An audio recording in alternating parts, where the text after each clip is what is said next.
Assalamualaikum warahmatullahi wabarakatuh. Salam sejahtera untuk kita semua. Shalom, Om Swastiastu, Namo Buddhaya, salam kebajikan.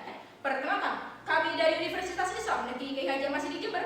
Saya Endeng Agustian selaku pembicara pertama. Adapun Muhammad Nawafil selaku pembicara kedua dan Aisyah Sarirwa selaku pembicara ketiga. Pada kesempatan kali ini, kami berdiri pada standing position pro terkait tema artikel Bawaslu tidak berwenang menangani pelanggaran pemilu pasca penetapan hasil pemilu secara nasional. Perlu diketahui bersama bahwasanya dalam tema tersebut terdapat 3 variabel, yakni Bawaslu, kewenangan dalam menangani, serta pasca penetapan hasil pemilu. Berdasarkan 3 variabel tersebut menjadi titik fokus dalam artikel kami ialah sengketa pasca hasil penetapan hasil pemilu secara nasional.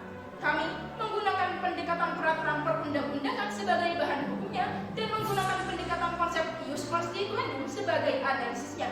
Pelaksanaan pemilu pada faktanya masih diwarnai dengan berbagai pelanggaran, baik oleh peserta pemilu, penyelenggara pemilu, pihak yang harusnya netral, bahkan pelanggaran yang dilakukan oleh masyarakat itu sendiri masih juga terjadi. Pelanggaran terus saja bertransformasi dengan berbagai modus, subjek, dan karakter. Banyaknya regulasi pemilu yang ditetapkan oleh pembentuk undang-undang untuk menekan berbagai pelanggaran tersebut, tetapi pelanggaran nyatanya masih saja terus terjadi.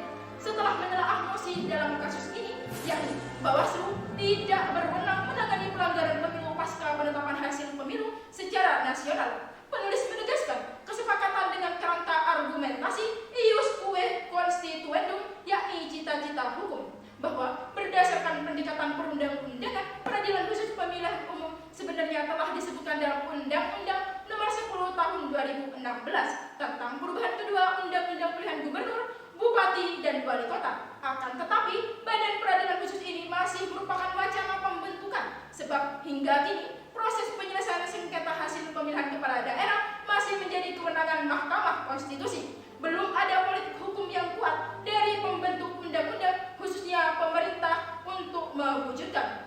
Dengan demikian, keberadaan peradilan khusus pemilu ini agar secara lebih kuat, maka perlu diatur dengan undang-undang pemilu yang bersinggungan kewenangannya dengan undang-undang pilkada. Peradilan khusus pemilu dibentuk agar tidak ada lagi keputusan yang tumpang tindih dan bertentangan satu dengan lainnya. Hal ini perlu karena KPU kadang diperhadapkan pemutusan lembaga-lembaga peradilan yang berbeda tapi objek kasus yang cenderung sama, yaitu putusan dari Mahkamah Agung, Mahkamah Konstitusi, Pengadilan Tata Usaha Negara, dan bahkan putusan konstitusi sendiri. Akibatnya tidak ada eksekusi yang memadai dari KPU.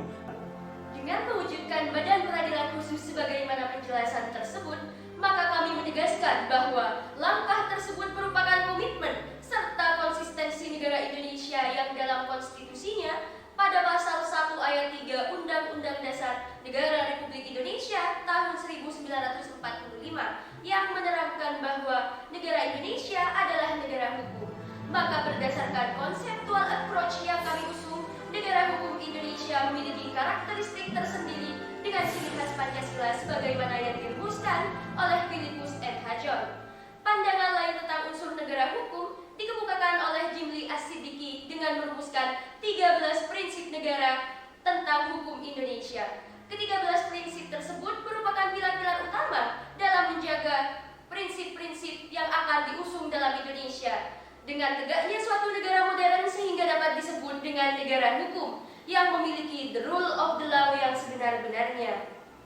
Maka kami menegaskan kembali bahwa peran peradilan dalam rangka menjamin cita hukum yakni kesejahteraan, kepastian, dan keadilan hukum menjadi hal yang sangat penting.